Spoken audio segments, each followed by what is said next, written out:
Hello student hello students, welcome to my channel discover social science. आज history का मैंने 9th का syllabus complete कर लिया है और अब मैं कंटिन्यू कर रही हूँ पॉलिटिकल साइंस फर्स्ट चैप्टर, जिसका मैंने आप लोगों के लिए शेयर कर लिया है। This is the second chapter और 2.1 तक, यहाँ तक आपको पता है चैप्टर ये ओमिटेड है।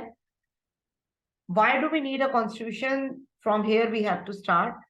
आप देखिए ये कॉन्स्टिट्यूशन, पहले मैं आपको ये बता दूं कि कॉन्स्टिट्यूशन आप पढ़ते आ रहे हैं। कॉन्स्टिट्यूशन होता क्या है, मैं उसके बारे में थ्योरेटिकली नहीं बता रही आपको। I just want to tell you कि why do we need a constitution. Constitution को बहुत सिंपल वर्ड से बता रही हूँ।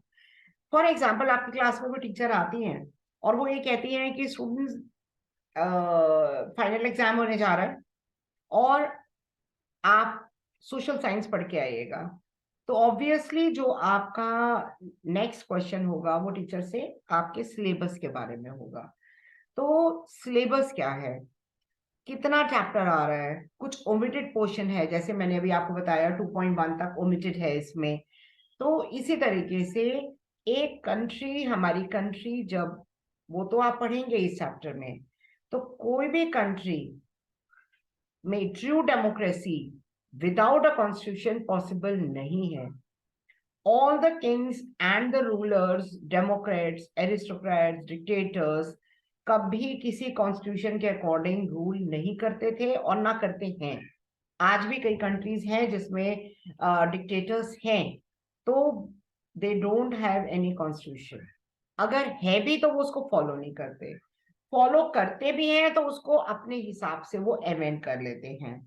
एंड अपने आप, दो कंट्रीज के ऐसे रूलर्स हैं जिन्होंने अपने आप को लाइफ टाइम के लिए प्रेसिडेंट बना लिया है और लाइफ टाइम के लिए कॉन्स्टिट्यूशन में अमेंडमेंट करके हाउस का, पार्लियामेंट का कॉन्फिडेंस जीत कर। Now I am coming to the text part, why do we need a constitution. South Africa का जो एग्जाम्पल बुक में दिया है वो आप पढ़ सकते हैं, चैप्टर में नहीं है पर आप पढ़ सकते हैं कि साउथ अफ्रीका में जो ऑपरेसर है and the oppressed.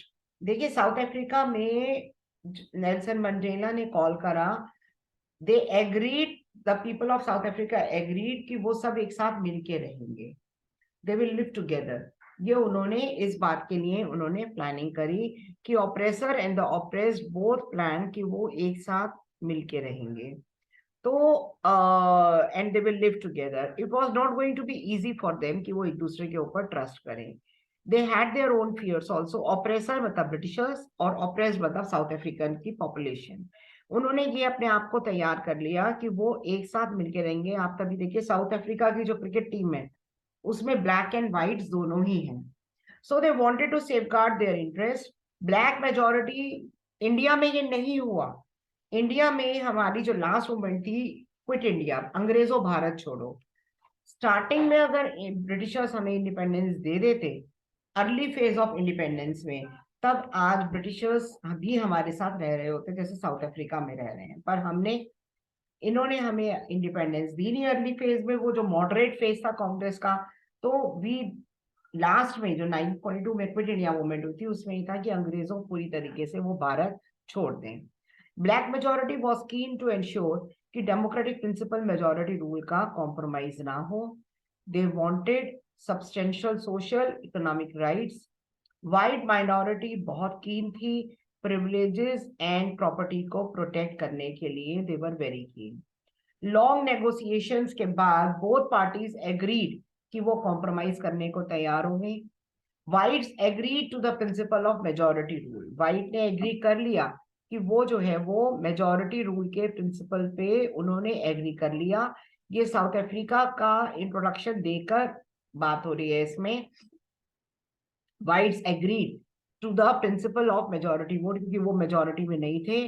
They also agreed to accept कुछ बेसिक राइट्स जो उन्होंने, वो कौन से राइट्स, दे एग्रीड कि वो बेसिक राइट्स पुअर और वर्कर्स को भी मिलेंगे, ये भी उन्होंने एग्री कर लिया।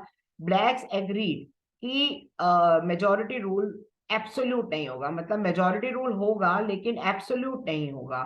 तो दोनों ने एक तरीके से कॉम्प्रोमाइज किया और कोई भी दोनों में से एक दूसरे के राइट्स को छीनेगा नहीं, और ये कॉम्प्रोमाइज इजी नहीं था, और सबसे ज्यादा डिफिकल्ट था इसको इम्प्लीमेंट करना।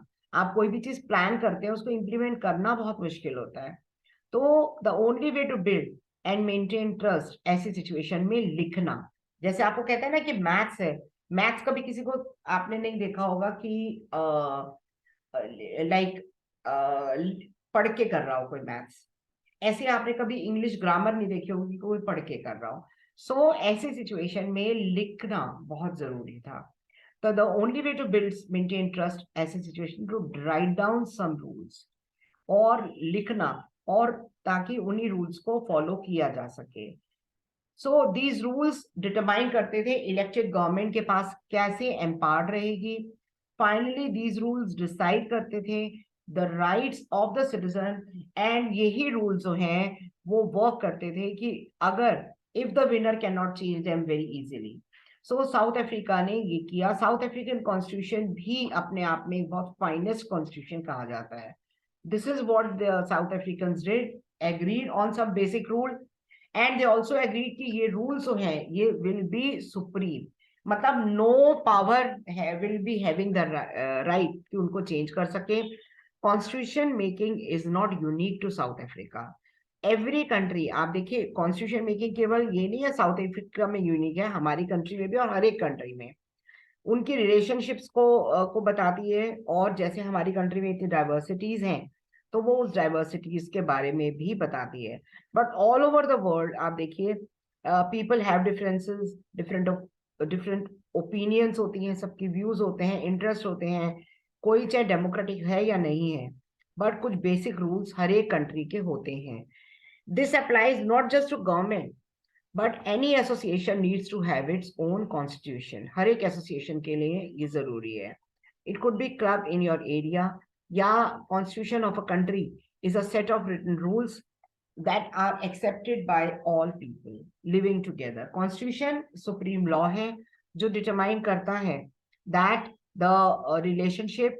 so अब ये important question के according, मतलब आपके पेपर के according ये बहुत important question है कि why do we need constitution। first point, degree of trust and coordination, जो बहुत जरूरी। देखिए कोई भी relationship हो, इवन आपके आपस में कोई भी रिलेशनशिप हो, विश्वास बहुत बड़ी चीज है। तो कॉन्स्टिट्यूशन जो है एक जनरेट करता है degree of trust and coordination अलग अलग तरीके के लोगों में। सेकंड, स्पेसिफाई करता है कि गवर्नमेंट कैसे कंसल्ट कॉन्स्टिट्यूट होगी। It specifies how the government will be constituted, government constitute कैसे होगी स्पेसिफाई करता है। Who will have the power, कौन किसको किसके पास पावर होगी डिसीजंस लेने की। Third point, it lays down limits on the power of the government, कि लिमिट्स ले डाउन करता है कि गवर्नमेंट की पावर पे क्या लिमिट होगी। Fourth, it expresses the aspirations of the people, मतलब लोगों की इच्छाएं क्या हैं। आप देखिए हर इंडिविजुअल भी लाइफ में कुछ ना कुछ करना चाहता है, तो कंट्री आगे क्या बढ़ना चाहती है, किस डायरेक्शन में जाना चाहती है, क्या उसके एक्सप्रेशन है, क्या उसके एस्पिरेशंस हैं, कि कैसी सोसाइटी वो क्रिएट करना चाहती है, अबाउट ऑल दैट। तो ये 4 पॉइंट्स मैं दोबारा से रिवाइज कर रही हूँ। It generates a degree of trust and coordination. Second, how government will be constituted specify करती है। लिमिट ले डाउन करती है on the powers of the government. Fourth, it expresses the aspirations of the people, कि वो कैसी society create करना चाहते हैं, ऐसी एस्पिरेशन। ऑल कंट्रीज जिनके पास कॉन्स्टिट्यूशन है वो सब डेमोक्रेटिक हैं ऐसा नहीं है, but all the countries that are democratic have the constitution. आप दोबारा से मैं समझाने में बात आपको, सभी कंट्रीज जिनके पास कॉन्स्टिट्यूशन है वो डेमोक्रेटिक है ऐसा नहीं है, but all the countries that are democratic उनके पास कॉन्स्टिट्यूशन है, ये जरूरी है। After war of independence against Great Britain, American जो हैं सबसे पहले उन्होंने कॉन्स्टिट्यूशन बनाया। आफ्टर द रेवोल्यूशन फ्रांस ने अपना कॉन्स्टिट्यूशन बनाया। ये दोनों कॉन्स्टिट्यूशन जो हैं it has become a practice कि इन दोनों कंट्रीज के कॉन्स्टिट्यूशन देखते हुए कि constitution should be written, and constitution जो है वो रिटन होना बहुत ज्यादा जरूरी है। सो स्टूडेंट्स, आज के लिए इतना ही। नेक्स्ट टॉपिक नेक्स्ट लेक्चर में होगा। एंड सो आई होप कि आपको इंट्रोडक्शन समझ में आ गई होगी आप लोगों को। सो प्लीज कमेंट, शेयर करिएगा और सब्सक्राइब करिएगा मेरा चैनल जितना आप पॉसिबल हो सके। Help me to grow on this platform. Thank you student.